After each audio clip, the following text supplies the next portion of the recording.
This is Courage Rises with Susan Jeffries, episode 20. Do you ever wish you had more courage to affect change in your life? Or wish you could harness the courage you have to move forward faster towards your goals? I believe that exhibiting courage, or even being told you are courageous, can be transformational. Courage is not a trait that everyone's born with, but it can most certainly be learned through practice and shifting your mindset. My hope with these interviews is that you will recognize yourself in some of these stories of everyday courage, tell yourself you are also courageous, and begin to move the needle on your own courage continuum. Let's get started. Hello, everybody. It's Susan Jeffries with Courage Rises, and welcome to my video series on Courage Rises. I am doing something a little bit differently today. I have a guest, Linda Ann Stewart, but we're going to talk about courage as well as hearing her personal story of courage and bravery. So let me tell you a little bit about Linda Ann. She and I met at a networking group, 7 Networking. She is a life and business coach. She is actually, let me read what I have here. She's a vision strategist coach. She works with women entrepreneurs and small business owners to take charge and accelerate their businesses to the next level by aligning their heart with their vision. And I love that concept. Based on her 30 years of experience as a hypnotherapist, she helps them gain an empowered mindset and a consistent focus to achieve their vision of success. She's the author of over 300 articles and has over 100 mindset coaching tip videos on her YouTube channel, which I am going to be watching over the next couple of weeks. She's also a professional speaker who speaks on the topics of mindset, vision, and focus. So Linda Ann, welcome. I'm so glad to have you on the show today doing something a little different. Oh, thank you for having me. I really love your topic of courage. It's an underappreciated characteristic that we all use in our lives every single day, but it really does need to be recognized more. So I really honor you for bringing this out and bringing this to the public. Thank you. Thank you. Yeah, I agree. I think that we don't give ourselves credit for the courage that we do invoke in our lives, and we don't realize how transformational it can be, and how contagious it is. I mean, even within yourself, once you do something courageous, it feeds on it, right? It feeds on itself. Exactly. Yeah, exactly. Tell me, why does someone have to have courage? Well, for one thing, change is stressful. So, and we're always changing, things are always happening in our lives. And change is stressful. So we're always under a little bit of stress. And whenever you're changing, you're having to deal with the unknown. It doesn't matter whether the change is good or bad. Or big or small, right? Or big or small, exactly. It's stressful because you don't know what's going to happen. It can be intimidating. It can be threatening. And there's the old saying, the better the devil you know than the devil you don't know. Oh, yeah, that's for sure. So it's interesting that you say that. There's an illustration I'm seeing in my head from a book called The 12-Week Year, and it talks about the emotional cycle of change and how you can start out kind of optimistic, like I'm going to make this change, and then you kind of go below that line. It's like, well, it's looking like a little harder. And then at the bottom, it's like, oh, this really is a little scary, anyway. And then you eventually can come back up. If you apply courage, you can come back up above the midline where you're excited now about the change. Yeah, exactly. Because whenever you're changing, you're having to adjust your routine. Everything is affected by that change. It's like throwing a pebble in a pond. Your family could be affected. All of your habits could be affected. The way you think about other things in your life can be affected. Other things can gain or even lose importance as a result of it. So that yeah, and very so true. the change, it's massive. Yes. And I love the idea of the ripples in a pond when you throw a pebble in, because it really does spread out. And that's kind of the contagion factor too, right? What do you think are, or from your experience, what are some of the roadblocks to change? Well, just to be clear, roadblocks are normal. Resistance to change is normal. I mean, yes, you can start out being optimistic about the change, but many people actually go into change reluctantly. Sometimes they're dragging themselves kicking and screaming Yes. into change. Yes. Very good. Sometimes it comes up and it hits them over the head and they have to change. So resistance is normal because people, they're afraid of loss. They're afraid of the unknown. They're afraid of the discomfort that change may bring, that they're going to have to go through as they go through the change, things that they're going to have to let go of, things that they're going to have to learn. Yeah. It Or they're sounds hard. Yeah. exactly. And there's difficulty that comes up that you think that the change is going to bring because you're not prepared for.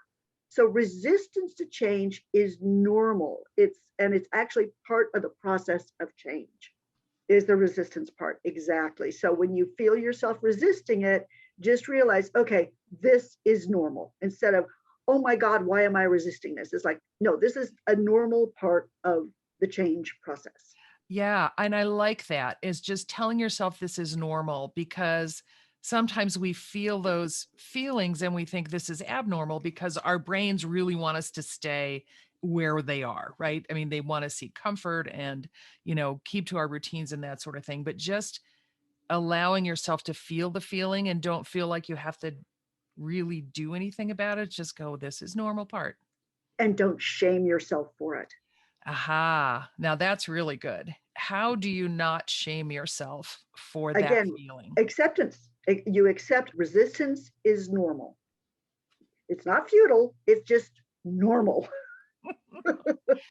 I'm going through some of that right now as I'm building my coaching practice. I'm finding myself resisting some of the bigger concepts that I want to learn how to communicate well. I'm finding myself resisting doing the work on it. And I love that idea to just tell myself, slow down, this is normal, give yourself a chance to adjust and then move on. Yeah, and also resistance, there can be a reason for it. It may be that you're trying to move too fast. Yeah, I do that a lot.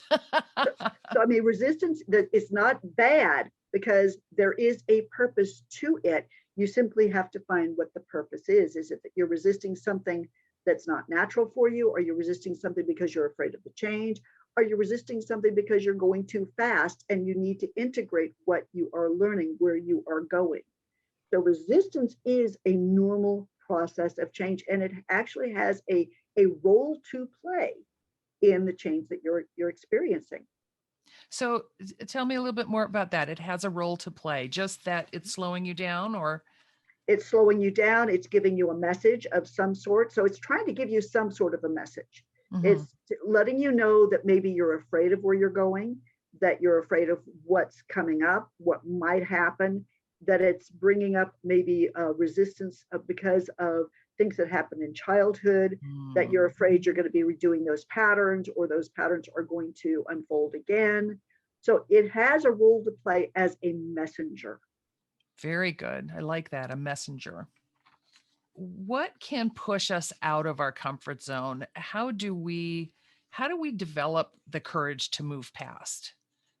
Well, a lot of people will not actually leave their comfort zone because a comfort zone is, I don't usually call it the comfort zone. That's where you want to stay in your status quo. Mm, um, it's that it's a familiar zone.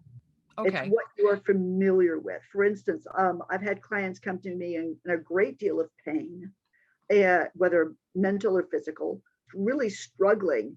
That's not comfortable, but Yes. it's familiar. Aha. They're used to it. They know what it gives them. There may even be benefits of staying there. For instance, when I was working as a hypnotherapist, I had someone come in with a chronic health condition, and she wanted to change it. She knew that there were certain things she could do to change it. But one of the questions I asked her is, "What benefits are you getting from it?" Oh, getting from the place that you're at. Getting from the Oh. comfort zone, getting from the place that you're at. And she knew exactly what I meant. And she was afraid of the responsibility that might come if she changed because she might have to expand into doing other things. Mm-hmm. There was risk with that. Mm-hmm. Other people may be afraid of getting out of their comfort zone because they're afraid of extra criticism they may incur. Yeah. They may be experiencing rejection from trying to step out of the comfort Do zone, something or new. afraid, or getting it over their head. So there's a lot of reasons for staying in the comfort zone. The reason not to stay there is because you either expand out of your comfort zone or that comfort zone starts to contract.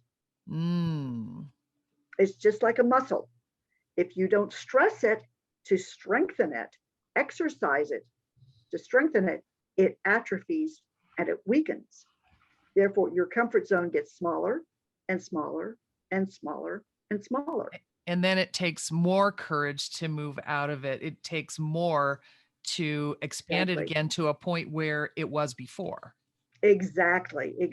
So a lot of people will not leave their comfort zone until they are just pushed out of it.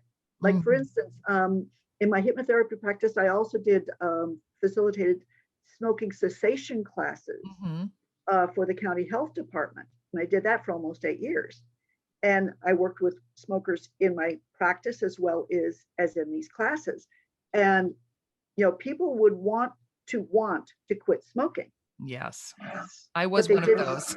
Okay. Yeah. And a lot of times they don't do it until something pushes them to have to do it. One thing or other, maybe a symptom comes up they're afraid of, they see something coming down the pike that they don't really want in their lives, something like that. So until they're pushed out of their comfort zone. For instance, I had a client who developed diabetes, and she realized that she had to change her lifestyle. She had to change her diet. She had to start exercising, and this pushed her to have to make those changes. Right. So sometimes the pain is what pushes you out of your comfort zone because you have to change, because the pain of not changing is much worse than the fear of change. Yes. And, I experienced that when I quit smoking. That was a long time ago. It was, I think almost 25 years ago now. The thing that pushed me was I was about to meet my future mother-in-law for the first time, and I didn't want her judgment. I figured, and I had quit smoking unsuccessfully 3 times before, but that's the one that stuck. And it's like, I didn't want her to know me as a smoker, so I figured I better stop. Good. Well, that's great. And I'm glad that particular motivation also kept you from smoking after that. It did. Surprisingly. I told myself when I quit, I said, if you're 70 and healthy, then you can smoke again. So I knew it wasn't forever. Had some clients say that. Isn't that funny? So what do you think happens to people when they start invoking their courage and taking steps to change? Well, what's interesting is the more courage you use, the more you have. Yes, true. So it's like, again, it's strengthening that muscle, and you build confidence in yourself as you use that muscle, and then your ability to handle changes grows, so your courage grows. And what you learn is that being frightened no longer paralyzes you. It doesn't scare you anymore. I mean, you accept the feeling of being frightened. You get, I don't like to use the word comfortable, but you get adapted to the idea of being frightened, but moving forward anyway. And that the fright shouldn't paralyze you, right? Exactly. When you accept it. And I love that idea of accepting a feeling and just living with it a little bit and realize it's not the big horrible thing that you thought. It's just a feeling. It's just a feeling. It's just a thought. And what's interesting is, like anything else, it can change. Now, change doesn't happen overnight. But what's interesting is that the old ways of doing things, the old ways of thinking, such as fear of change, being in your comfort zone, Those are simply habits. Mm-hmm. So, and habits can be changed. Yes. Beliefs can be changed. A thought creates a feeling. And so when you realize that, it's like, okay, this is only a thought. It's created a feeling. I can change this. Mm-hmm. It's not permanent. Yes. My friend Bex, who's a life coach, Mm-hmm. I hear her saying this in my head, thoughts are optional, meaning what you're thinking about something is optional. You Yes. can change it. I don't want to say manipulate, but I guess that's a good word. Yeah. You can change it up, which, Maneuver it. I like the word yeah, maneuver better. it. That's so much better. And then it'll change the feeling that you have about something. Exactly. Yeah. Exactly. Yeah.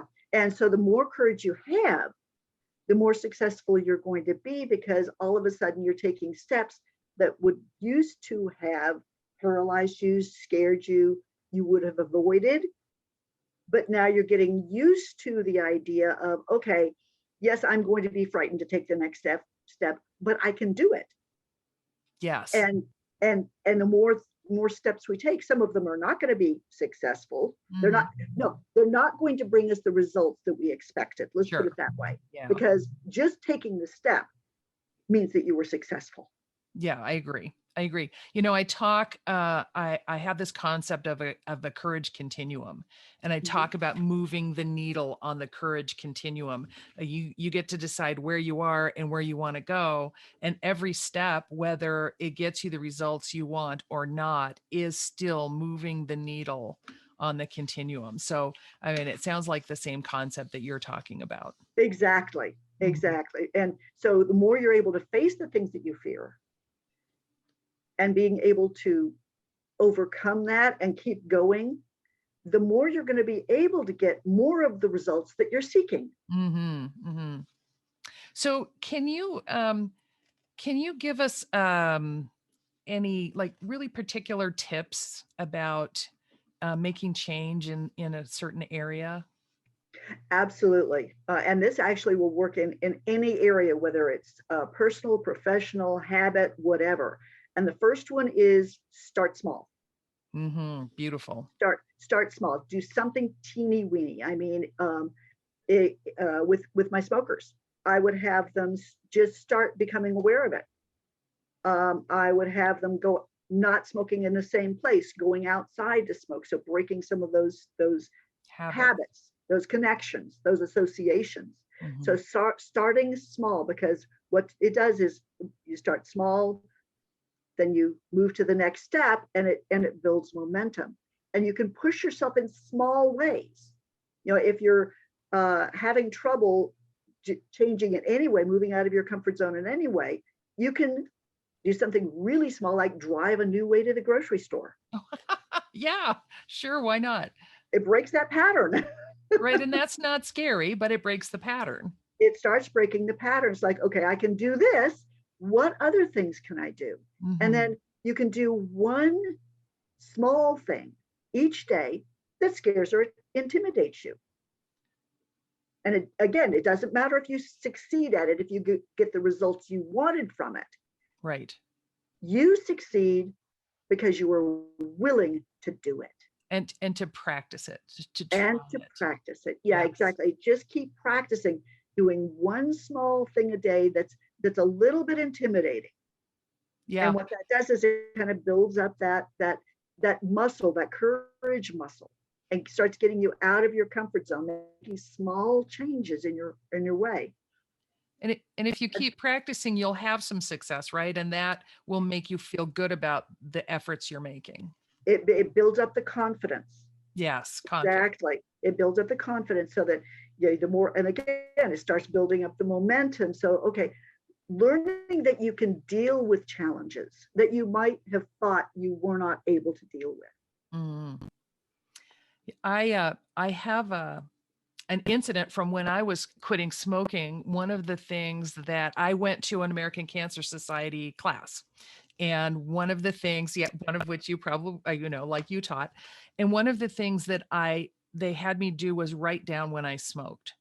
Yep. and when I smoked the most. And so, I mean, that was uncomfortable because I didn't really want to look at that. I didn't want to look at the habit, but I found out that I smoked the most when I was on the phone.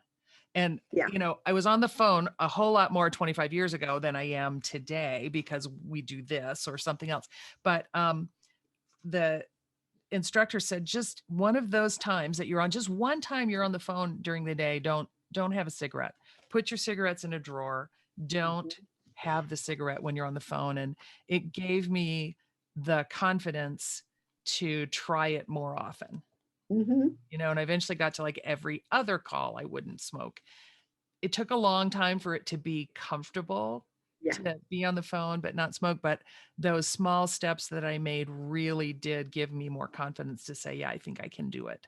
Exactly. Yeah. Exactly. Yeah. And one of the other things that I would do with my people is like she told you to put them in the drawer, especially when someone was coming through my practice and I was using hypnotherapy with them, is I would have homework ahead of time. And one of the things was put the cigarettes someplace where it's difficult to get to. So you have to choose Hmm.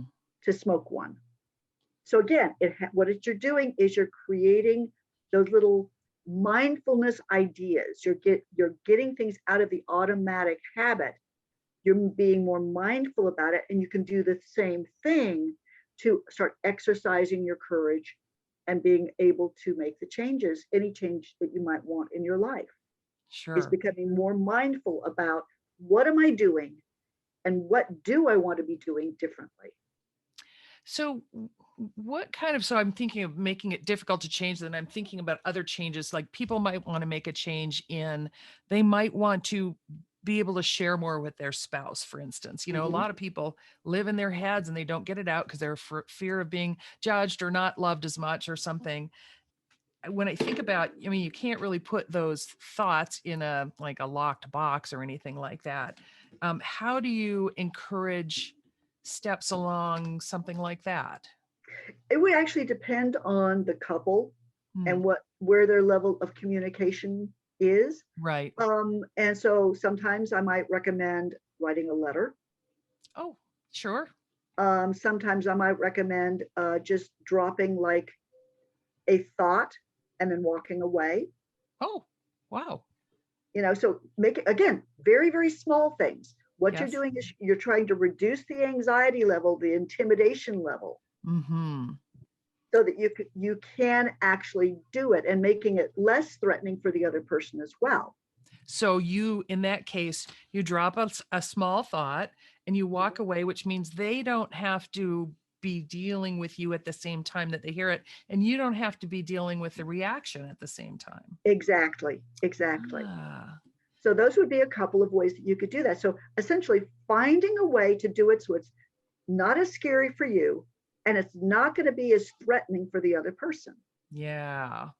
Yes, because I think that is the issue when people, couples or other people in relationships start to talk, is getting that threatening part out of it. Like one person may hear it and feel threatened, Yes. and you can't control that response, but you Mhm. can try and diffuse it.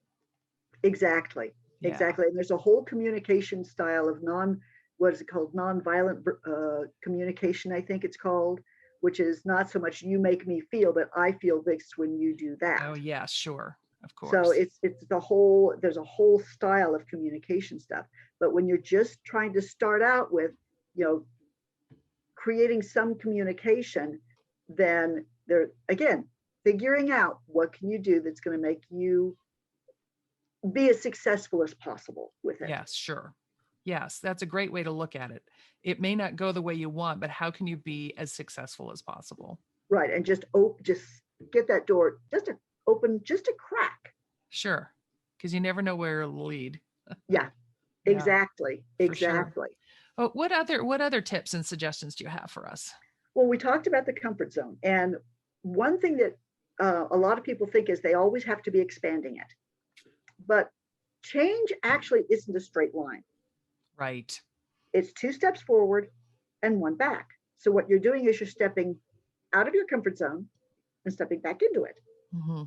And so again, this is part of the role that happens, part of the process that happens, the process of change is that you step out, you move 2 steps forward and get a little scared or get a little bit too far ahead. And a lot of times either you take a step back or life pushes you back. Sure. You retreat a little bit. You retreat a little bit. So you're going back into your comfort zone where you can assess, okay, what worked, what didn't? Did I like that? Did I not? Is this where I really want to be going? And if it is, okay, let me integrate the lessons. What did I learn from this? Like, for instance, again, going back to smokers, because I've worked with them a lot, is with a smoker who might have quit smoking, but then started smoking again. They backslid. And they would come to me and they, start shaming themselves. It's like, no.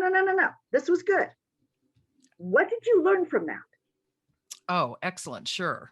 Where did you learn? What happened that caused you to pick up that cigarette? Was it thought? Was it a stressor?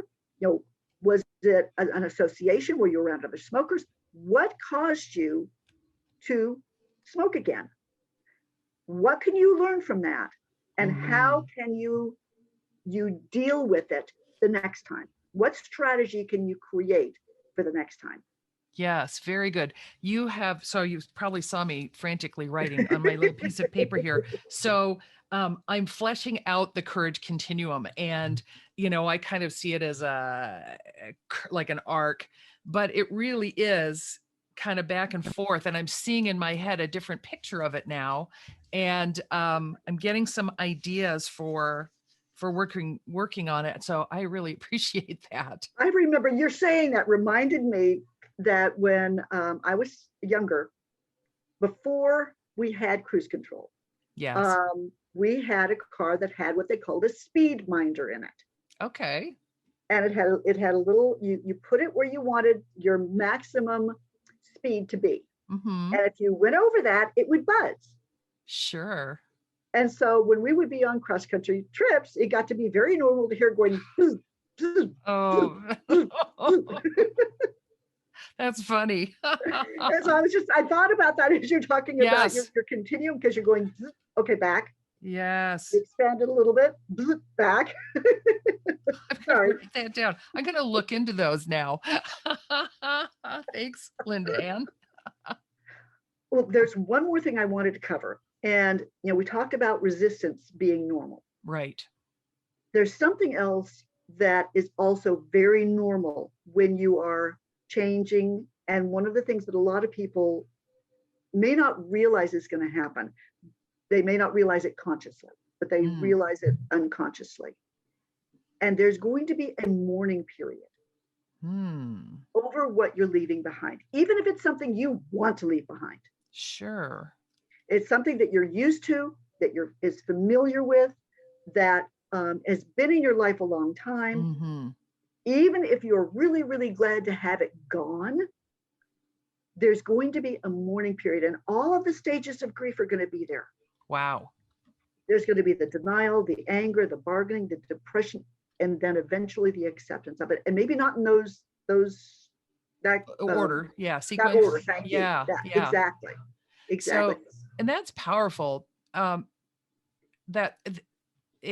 Mourning something, I mean, you don't think about it when you're quitting smoking. What would you mourn, but as I'm thinking back on it, you mourn that comfort. I did used to mourn getting on the phone and lighting up a cigarette. Yes. It's like, this takes me back to my 20s. This is how my girlfriends and I used to sit around and chat. It was familiar and comfortable and comforting.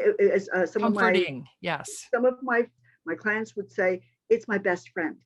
And so having to let go of that, sometimes even improve it. One of my specialties was in hypnotherapy was stress reduction.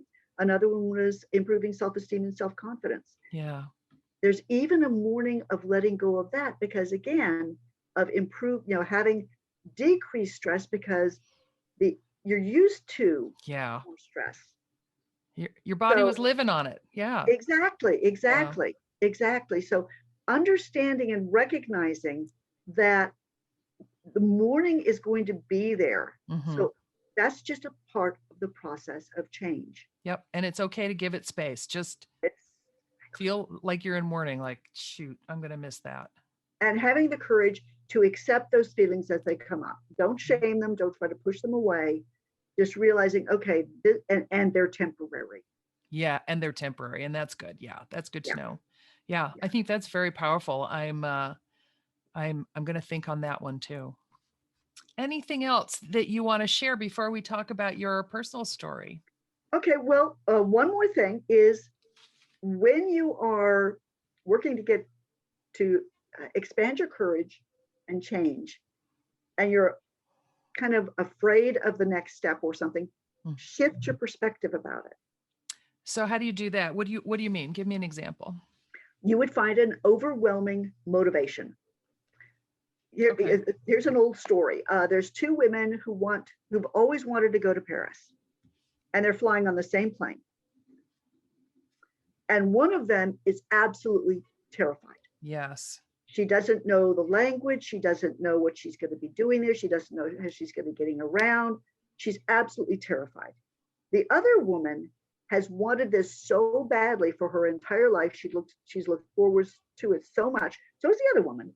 But she's actually looking at, oh my God, this is an adventure. I may not know the language, but I'm sure there are going to be people who speak my language. Yeah. I'm going to be able to figure it out.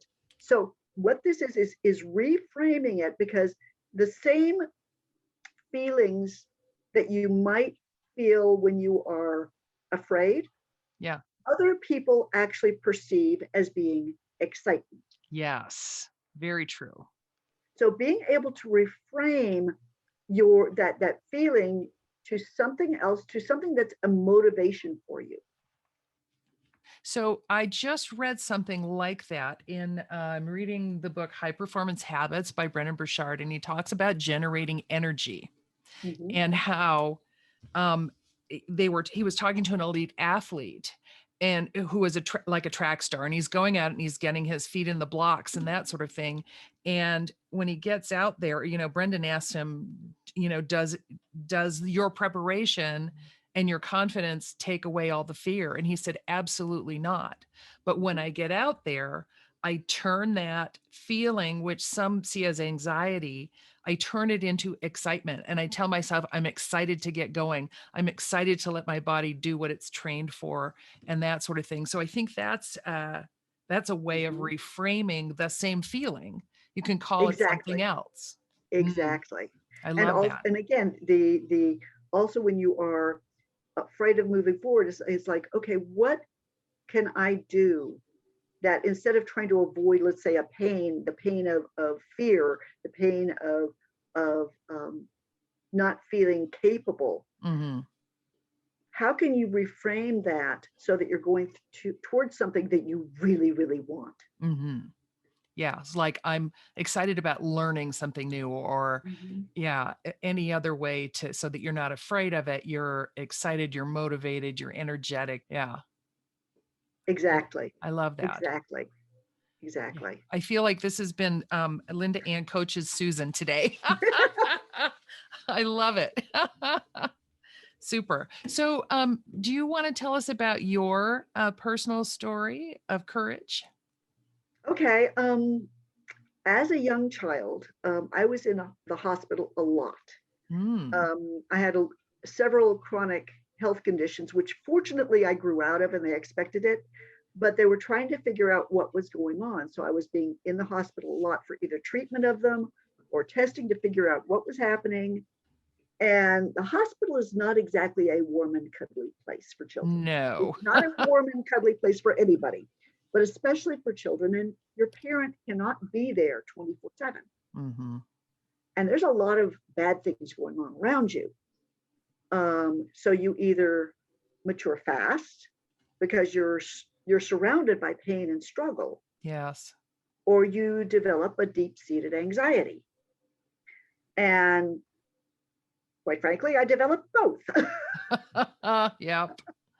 Because I saw how really bad things can happen. And how children may be scarred for life or may not make it. Yeah. Sorry, I started to get a little teared up. Yeah.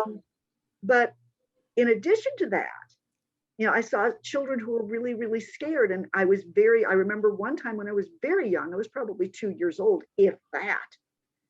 And I recognized that this little baby who was crying was just scared. Oh. And the nurses were ignoring her. Oh. And so I got out of bed, which was I had been told to stay in bed no matter what. Mm. And I went over and I started patting the baby. And what I was doing was not only comforting the baby, because I was being a little manipulator. I knew that to get me back into bed, the nurses were going to have to comfort the baby. Oh, very good. Yeah.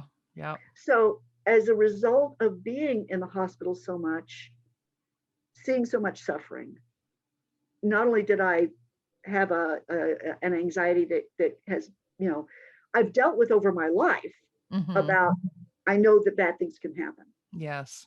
But I also developed a really deep compassion for other people's suffering. Yes. Yes. And I've wanted to be able to do something about that. You've wanted to help people ever since. Yeah. What an amazing motivation. And I'm very glad you grew out of your illnesses. Yeah, me too. Yeah. Yeah. So many kids don't. Well, that's a great story. Thank you. Yeah. Yeah. And so have you always wanted to be in a helping profession? Actually, no. Okay. I always wanted to help people, but that wasn't where I saw myself professionally until I got actually probably in my 20s and 30s, I guess. What did you do before then? Well, I did a lot of things. I was a picture framer. Okay. That's a good skill to have. It's so expensive. But I was a picture framer. I was a photographer. And I was actually doing some coaching long before there was ever a name for it. Right. And it wasn't until, I'm trying to remember, I was also doing hypnotherapy when I was in my mid-20s, I think. Well, that's a helping profession. Yeah, I wasn't trained for it. I was just doing it for some friends. Oh, okay. I learned a little bit about it. I was doing it for some friends, and that wasn't the path I, at that point, thought I wanted to walk on. So then I also I did writing. I was a member of a writers, we formed like a collective? Corporation, actually a corporation, and we put on an annual writing contest that was first regional, it went national, then international. Wow. So I was part of that for a while. And so, like I said, I've done a lot of things. But then probably in my mid to late 30s, I'm trying to remember time. I think it was mid 30s. I had a couple of the friends that I'd known come to see me, and they wanted me to do some hypnotherapy with them at the time. I thought, okay. And then as soon as they left, it's like, it's time for me to get certified in this. Oh yeah, sure. And then everything literally just fell into place for it. I mean, it was magical the way it fell into place for it. Oh, then you were ready, and that was the right thing. Yeah. It was obviously the right thing. Yeah. That's great. That's how I became a hypnotherapist.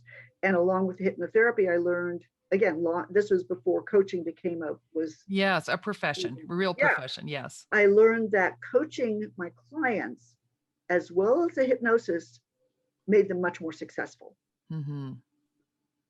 And you liked seeing that happen.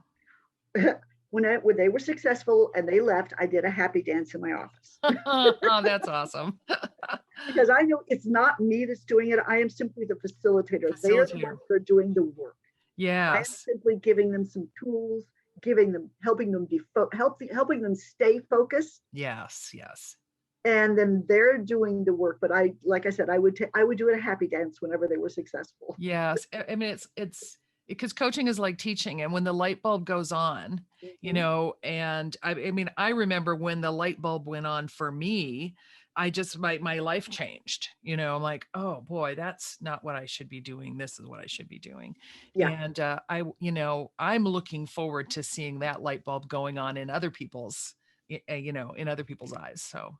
Exactly. And then being able to achieve what it is that they've been wanting so badly. Yeah. Yeah. And being able to change their lives. Yeah. Yeah, absolutely. Well, that's awesome. Well, I really appreciate the time that you've spent with me. Every conversation I have with you, I learn more. Um, I learn more about me, and I learn more about what it is that I want to do and say and think. So I appreciate it. I know the people who watch my show will be really happy to be hearing from you today. And thank you for your story. My pleasure. Thank you. I do have a free gift if you're Oh, interested in yes. offering. Free Okay. is good. Okay. Well, one thing is on my YouTube channel, there is actually a meditation there. Okay. It's a very short meditation to learn from your resistance to change. Awesome. Perfect. And then I'm going to put the link to that in the notes on YouTube and on Facebook, where I posted in my Facebook group. Excellent. That, Excellent. Good. that- Good. that's awesome. Thank you, Linda Ann. I really appreciate it. And you don't live too far away from me, just a couple hours. One of these days we're going to meet in person. One of these days we're going to be able to do that again. Yes. Soon. I get my second vaccination shot on Thursday night, the 25th. So by the time this comes out, then I will be fully vaccinated. How about you? My second dose 2 weeks ago tomorrow. Okay, very good. As of tomorrow, I will have the full protection, whatever that well, is. as full as it can be. Exactly. Let's put it that way. Awesome. Well, thanks, Linda Ann. Have a great Thank week. you for having me. I appreciate it. This has been Courage Rises with Susan Jeffries. I hope you enjoyed this episode and that you recognized yourself in some of the courageous actions and thoughts of my guest. If you want to get notified of new episodes, please go to YouTube to the Courage Rises channel, like this episode, and subscribe to my channel. Never forget that courage can be learned through practice and shifting your mindset. If you have a story of courage to tell, or you're immersed in this subject matter, or if you'd like to learn more about moving the needle on your own courage continuum, you can email me at susan@couragerises.life. I'd love to hear from you. Thank you.